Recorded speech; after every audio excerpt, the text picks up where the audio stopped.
Join us on a captivating journey as we explore the charm, history, and vibrant culture of Wilkes County. Discover the hidden gems, inspiring stories, and remarkable people that make Wilkes a place worth knowing and celebrating. Join us now and experience the unique essence of life in Wilkes.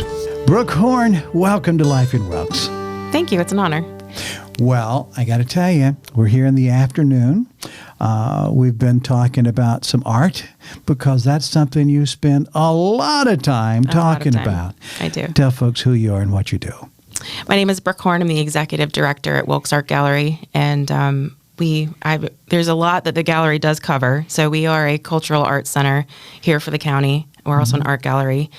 We hold summer camp classes. We hold art classes, fine art classes throughout the year. We hold 7 to 8 exhibitions a year. So there's a lot that we do for our county. We also give out sub-grants to different organizations in our community as well. Wow! So you've become a bit of a art center that not only do you have judge shows, right? Absolutely. But you're actually having interactivities for people to be involved with. Absolutely. And not only for our community, but also for the region. So love that. Yeah. Love that. Well, let's talk about a little bit of yourself. How did you get to Wilkes? So I'm actually from the Orlando area in Florida and moved here about 15 years ago and been a part of just community development for that entire time. Really? So I'm a former designer for our for North Wilkesboro and the town of Wilkesboro. And so I've spent the last 10 years working on design and community development for our area. Oh, that's incredible. See, I didn't know that about you. Yeah. That's right. So you came from Orlando. So, usually the people in the mountains, they'll take a trip down to Orlando, right? Yes. During the summer months. And is that how did you find our people wandering around the streets down there? And, No. and you had coffee with somebody and they were just awfully nice. I wish I had that story, right. But no. What a good story though, right? Yeah, absolutely. I actually was taking a workshop at the Odyssey Center in Asheville, and we just stumbled across Wilkes County. We had a friend that was here, just moved here, and so my husband came to visit, and he said, "You have to see this place." So came back, and we decided that we would be here in 3 weeks. So we just sold everything and moved here. So were you looking for a place to move to, or did this happen? No. We were happy where we were, but once we saw this, the landscape and just the beauty that's here. We know when you're from Florida, you can see the horizon line when you look. Right. And so, Florida's very flat, but to come here, the world just didn't feel so big and flat anymore. You felt small. You felt like there was so much room to grow. Right. And it was captivating. So here we are. What a lovely story. I don't think it's entirely unique to you because a lot of people say, your individual journey, of course, is very unique to you.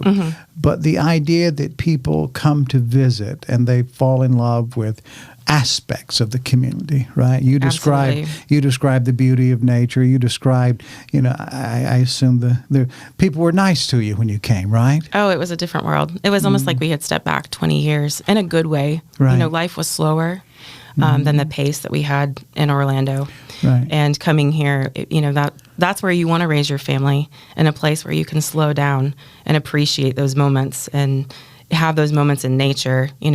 When you live in the city, it's almost like a concrete jungle. Sure. And so to regain that beauty back in your life is, you've got these moments and you have to take them when they come. So I think it's a really interesting idea you just shared. And to hear that expression, life is slower, it's easier, it's just not as rushed. I thought about that a lot because as we get older, we think about things in a little bit of a different way, right? And combine the thought of slowing down with something that's really popular now in popular culture, and it's the idea of being mindful, of being present, Absolutely. Which is by no means a new concept. So this is thousands of years old, this idea of being centered and mindful. When you're in an area like the foothills of the Carolinas, really anywhere in the Carolinas, it's easier to center yourself because nature has provided us a setting for that, right? Absolutely. And when things aren't as busy, so could it be it's the combination of both? You've got the people who are settled into being able to breathe, right? Absolutely. I mean, we do have moments that's not so Sure, comfortable. absolutely. But overall, right? Yeah. Do you think that might be a bit of the truth? Oh, I believe that is the truth. And I think, as we go further in time, we're going to have to fight for those moments because we get so busy in that pace. Our society is constantly pushing us forward. Right. But here in the foothills, we have more of those moments. We're very blessed. We live in a very unique area. And so I never want to take that for granted. But, even like our last exhibition that we had was called Recess. Recess in a way that as adults, we have to remember to play. We have to remember that sense of discovery, especially as artists. Once we lose that sense of discovery, that's when we get into those artist blocks. And so by slowing down, and art is a process, and it's not always a fast process. We get used to that push of a button that we forget the process in life, the process of growth, the process of a journey, the process of our life story. That takes time. Yes. And so our last exhibition was based on that we can't ignore that flower in the crack of the sidewalk. Like there are things that are surrounding us that we need to acknowledge. But in a way, that's recess for us. Yes. When we stop that rat race pace and we acknowledge those beautiful things around us, the small things that are ignored, that's a sign of hope. Those little things that we tend to ignore, but when we acknowledge them again, it's like, wow, it's just enlightening. And so, that's fantastic. You had a good session with your therapist this morning, didn't you? That's another thing I think we should all have found earlier on in life. A good therapist. That's somebody to talk over your stuff with, right? absolutely. I mean, does your husband tend to be your therapist? Are you each other's therapist? At times. Yeah. But I am certified as a therapeutic artist, so maybe that might be where it's coming from. What's a therapeutic artist? What is that? So basically using art as a means to provide a healthy resource for people to heal. And so most of my experience has been in poverty, working with children and families that have experienced trauma and using that art as a way, as a means of healing for them. And I love that. Yeah. That has to be so rewarding. It is very rewarding. I mean, were you doing that in Florida? Yes, I did a lot of outreach art in Florida before I came here. And it's called outreach art? Outreach art, so I'll define that for you. It's kind of just my own term. But, working in the community, providing a resource at no cost or low cost, whether it's funded by an outsider who sees what you're doing and they provide the funding that you need to do that, or I have owned businesses where my business will supply what is needed to provide that healing source for an organization or a group of people in a community. I've done that here locally in Florida and then also in Haiti. Tell me, walk me through an example.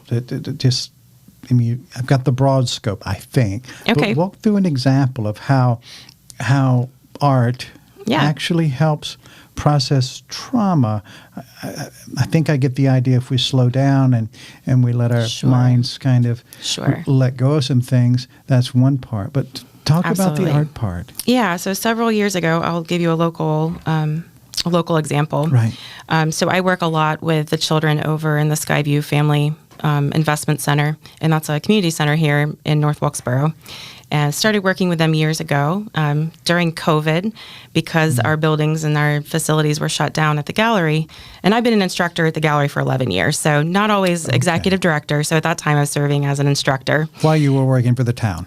Working for the art gallery. The art gallery, okay. Yeah. So I've always just really dove into the community, just trying to see where I can help. So during COVID, we had children that, it's hard. They've got a lot of transitions with this online schooling. They're not with their friends. They can't be with their friends. The world is shut down. It's confusing. So instead of trying to bring those children somewhere to a building, we just couldn't find a place where we could hold art classes anymore. So I just decided I'd go over to the Family Investment Center. So during that time, I started Skyview Art Club.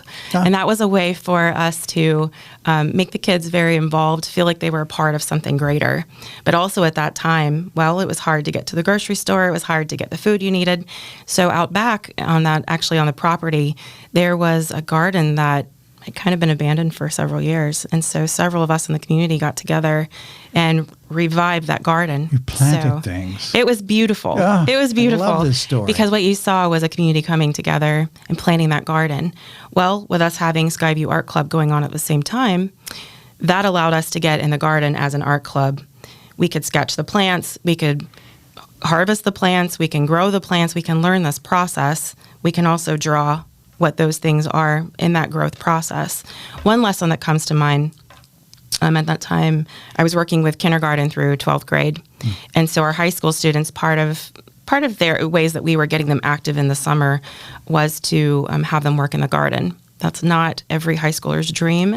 So it's labor intensive, it's hot, but we got the kids out there. And so it was a great time to talk about tomato plants and the suckers that we have to pop off those plants because otherwise you're not going to have a good crop, Right. And so we were teaching the kids about, we've got to go through today and we've got to pull all these suckers off of these tomato plants. Right. But when you talk about the word sucker, it kind of leads to other conversations. Who are the suckers in your life? Who are the people in your life that are draining you of your energy? Who are your peers that are the suckers that you need to remove from your life? Because how are they bringing you down? I mean, these are things that we have to think of as adults, but we don't always have these conversations with our kids. Sure. And they usually don't come in the way of suckers. So it was a good way to use that word, and to put it to motion. So, we got the kids in the garden, they're plucking suckers. We go back into the classroom, and then we start drawing a tree. And now we're going to turn that situation into a positive thing. So let's trace our hand. It's not always easy to draw a tree. So if we trace our hand, now I want you to think of the 5 people in your life who help you grow. Wow. So then you've created a situation, you've talked about a situation that's negative. You've identified the problem, you've identified those people. But now that we know that we need to remove those people from our life, but now who do we need to invest our time in? Who are the people that we can trust in our life? Who is going to help us grow? And so that's just an example for you of a lesson that we've done before with the high school. So that's fantastic. And I can imagine that that's complicated as well because you're talking about, I get it, because I'm always thinking about that tomato plant. And I'm like, well, gee whiz, that's a nice plant. And here I am going in pruning off things that even taking off some of the buds, it's like, oh, that can't, I got to hurt you. I'm sorry. But on the surface, it looks so like it's growing so well. Look, I am so in tune with nature. Let me tell you how in tune I am. I'm so in tune with nature that all the deer on our land felt my pain and confusion. Oh. So they came and they ate the tomato plants. There you go. So they helped helping. me. They just helped that me. cycle. Yeah. Oh my gosh. I don't know how they do it, but they can smell them and they just come. Oh, they do. We'll finish that. But taking out. So you're talking to young people. So when you find those people in your life that are the suckers that are just leeches off of your life or whatever expression you're using. Yeah. I think we all get the idea. So if you're at a certain age, I mean, some of those people who are doing this may be really close and in your family. That's complicated. Very complicated. Very complicated. Is that when you paint? Then you're like, those are hard conversations. Those are really hard conversations, especially when you're dealing with children who have trauma. And families who have lived through trauma, learning to build a trust. You can't just go into a community and start working with them and expect them to trust you.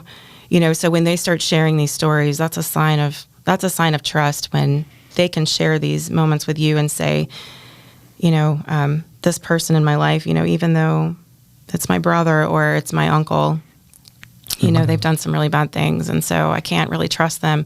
So you just go through the process. Maybe we shouldn't put them on a leaf. They may be doing, some good things, but if overall you think that this person is not going to be trustworthy, maybe we should find somebody else that we can talk about that, can help you build that trust.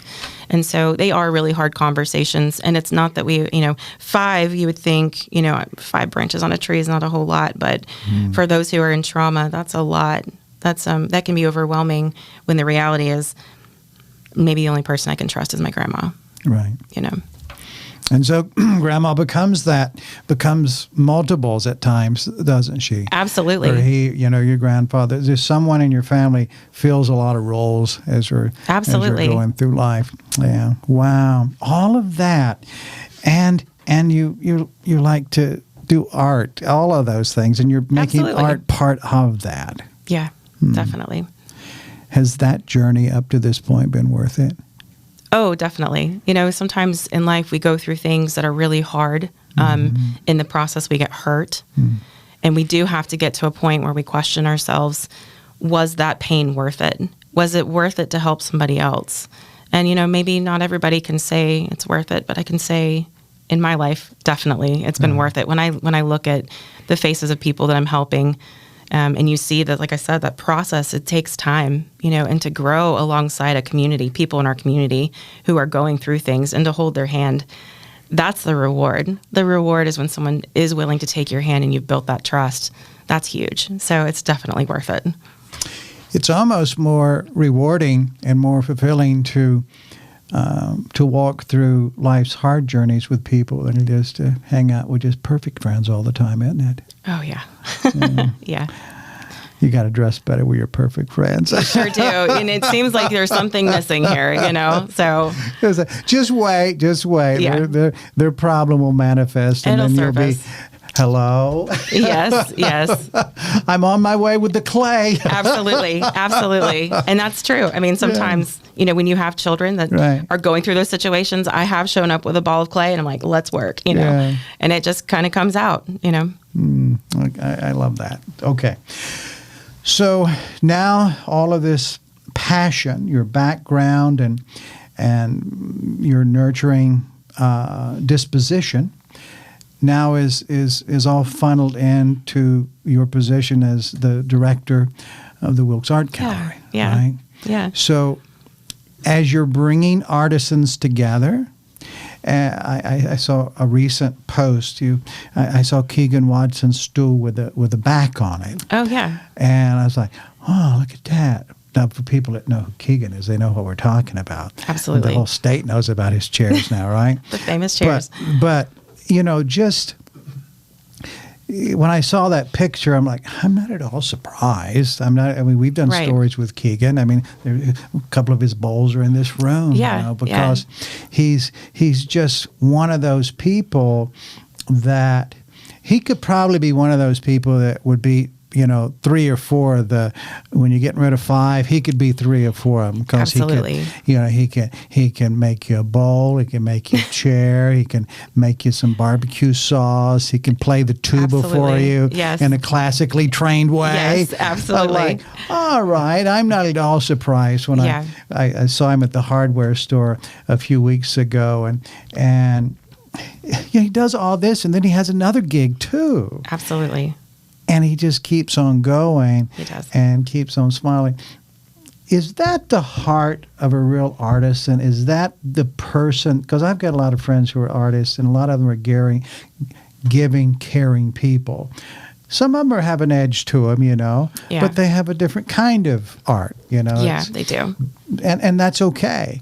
Absolutely. But the community in general, the majority of the people who are painting or doing pottery or whatever they're doing that ends up as an exhibit in your gallery, they're interesting people, aren't they? Very. Us artists are very interesting, and we're all different. And there's, it's easy to kind of put us in this box of misfits, but we're all different in our own way. Right. So what I find, just the amount of artists that I've come across over the years, the ones that remain humble are the ones who are very talented in many different ways. They have that heart of the artist that you're talking about. They have a heart for community. They want to do good through their art, and they don't always realize how their art brings people together. I don't think that Keegan, I honestly don't think he realizes how his bowls bring people together, whether they're serving people or people are just admiring them. Keegan is very humble, and he doesn't realize all the time how he brings people together, and he's a huge part of our community. Even his stools, in our gallery, he's a little bit truthful on, they're actually called stool samples. Stool samples. Yes. And so we've always encouraged him to name them the stool sample, because that's what the original name was, even though it is a joke. But he's in a safe space and no judgment in our gallery, for that. But he has a sense of humor, and he stays humble about that, but he remains professional in that. And he doesn't have that ego that you see with some of those artists that might be a little bit more repulsive in their work or repulsive in their attitude. But generally, I find, there's a lot of humble artists, and they don't realize the impact their work makes. And, when you put art into a gallery, you are opening up yourself and you're making yourself vulnerable. Oh, sure. These are parts of you that sometimes you don't, it's kind of scary to expose. You have a message that you want to say through your art, but there's that vulnerability that comes when you release it, because not everybody's going to see that in your work, and they might actually see more in your work than you realize. Right. And so this is something we deal with every show. Every time we change out an exhibition, we have artists that deal with this vulnerability, and it's a little bit scary, So. Do you think that, because I'm listening to what you're saying, and I get it. And I get it, because I know a lot of artists as well. We've got a slight creative bent to us here too. Absolutely. So when you talk about the emotional side, and which I believe is very real, I've seen it many times. But I also have friends who are even collectors and who buy. Yeah. And many of them are sensitive as well, and they have, duplicitous everything's. They're all over the place. But some are not. And they're just, all of that's just a bunch of, whatever. Yeah. And I'm like, well, no, it's not, but it is to them. So, but maybe that's fair too, because we're all different. We right? are. Everybody can't be, Right. the emotional roller coasters. No, and we don't need a society full of emotional roller coasters we either. Need engineers. And We do. And not everybody can be an artist. That's exactly and right. We live in a society where, our society tells us you can be anything you want to be. But that is not true. That's right. That is not true. We can't be everything to everyone and be everything we want to be. Right. But we do find there are a lot of art collectors that do come in, and they will proudly admit, I am not an artist, but I appreciate art and I appreciate what it does for me. And that's the magic of art, is that it speaks its own language to anyone who's looking at it. It's going to speak one, the painting behind you is going to speak a language to me. It's going to speak a different language to you. And that's the magic behind art. And that's what keeps us enchanted with the concept of art. So that's why it makes our walls look nice. It makes our souls happy, right? Absolutely. It sometimes helps us cry. Absolutely. I mean, I've seen people look at art and just cry. Yeah, it hits that part inside, that language. Yeah. That's interesting. So people walk into the art gallery and they're looking around. I mean, what do you hear most from the people who come to visit? What's the thing, when you're I don't want to use that, when you're the fly on the wall. That doesn't sound right. But, when you're just around the corner, or you hear what's going on, you hear the chatter. Yeah. What are you hearing people say and talk about? Yeah, so there's a lot of chatter, of a lot of people analyzing art, what this piece means to, usually if they're with 2 or 3 people, they'll say, well, what does this piece mean to you? I see this in it. Yeah. Or, oh, you got to come see this one. You hear a lot of that. And then people, scurrying across the gallery to look at this other piece. And then someone's like, wait, I'm trying to go in order. There's a lot of conversation that goes on. Right now, it's where do I vote? So right now, our exhibition, we have a People's Choice Award. And so the community comes in and they look at the art and they pick their favorite piece, and then we'll announce that winner at the end of August. So right now, if you want to know, that's the conversation, is where do I vote? So people are coming in now to So the pictures that we saw a couple of days ago, released on social media, that's what they're coming to vote on. Yeah, so this is our 45th annual Northwest Artist Exhibition, and this is a regional show. So it's artists from all over the region, the foothills, up in the mountains towards Boone. We have a lot of participants from the Boone area, and so it's just a beautiful show. We had over 100 artists submit work this year between July 9th and 10th. So over 2 days, 100 artists bringing in over 230 pieces of art. Our gallery was packed, and it was breathtaking. There's a lot of really good art and very creative people in our community and in our region. So it was just an honor to be able to look at all of that art and see what our community is doing. And so that juried show now has 191 pieces in our gallery right now. So that's incredible. People are very eager to come in and vote. So, how often do you have that type of an experience at the gallery? Yeah, so this one takes place in July and August. And then we also have the Blue Ridge Overview, which is based on photography. And so that one's in January and February. So those are the two juried shows that are annual. We added in a third annual show this year called Minute, which is a tiny show. It's a tiny art show on 4x4 canvases. Cheap Joe's art stuff. Right. They recently had helped us with a tribute show to Joe Miller, who was their founder and Joseph Miller's father. Right. And so we incorporated them in this to kickstart this new annual show that we're going to have. And it's all ages, all abilities. And it's called the Tiny what? It's called Minute. Minute. That's what I should have started collecting. But it would have been then a lot you would easier. have more art, and you'd have more room in here to fit more tiny pieces. Guys, I don't know what show I saw. It must have been the Giant Show. It was, we do have the Giant Show in the next gallery, so all right. we have both. I just think it's all fascinating. I think it's an escape. I look at art and it's a refuge. It really is. I think it is. I think it feeds our problems, or it makes them less, or something. I don't know. It brings a lot to the conversation. Whether a piece is peaceful or it's controversial or a shock factor. It brings things to the surface that it allows room for conversation. So do you feel like that's what the art gallery is? It's a gathering place, and it's this fertile environment for stimulating conversations with friends and strangers? Absolutely. I love the word fertile. I think that's a great word to describe the gallery. There's a lot that grows in our space, whether it's people that are coming from different areas and they're just discovering what Wilkes is about. We're one of the first places they come. And so because at the art gallery, they can find out so much about the history. Those conversations tend to surface. So you're saying when people are in the area traveling, they're on vacation, they're just here for the first time, that the art gallery is one of the first stops? It is one of the first stops. You hear that a lot? Yes. What do people say? They're coming to see what the culture is.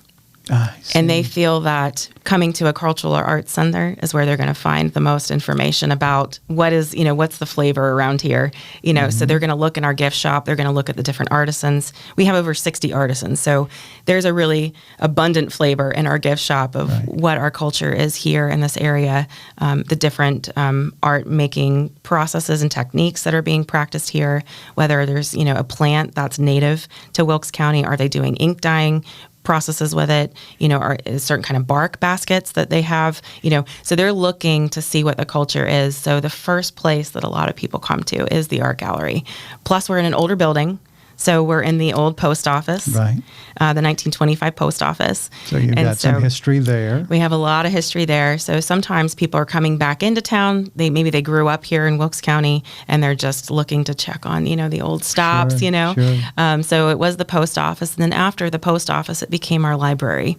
So there's a lot of visitors that will come and say, well, this was the children's room. I remember reading books in here, and they'll ask me about different people in the community that once worked in the building. And sometimes I know, sometimes I don't. Right. But it always, opens a conversation for the history and the heritage.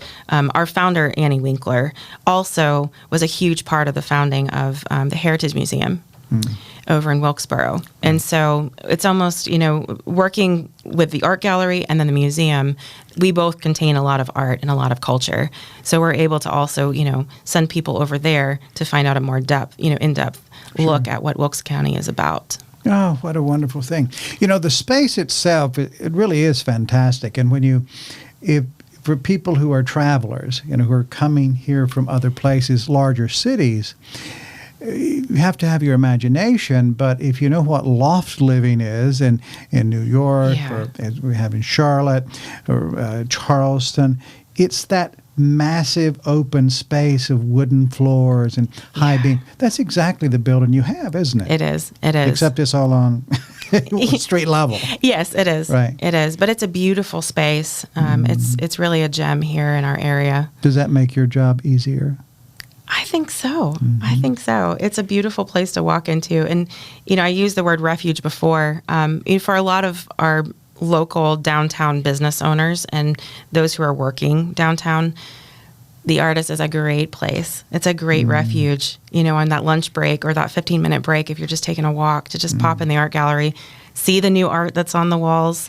We have benches throughout the gallery, so sometimes, we'll come out into the galleries and find there's some people, using our Wi-Fi or just checking out the art, just taking a moment to breathe. And for those people who are maybe going through some sort of trauma, we've had people come in the gallery that are just looking for a place to breathe and just see something beautiful, just something that's captivating.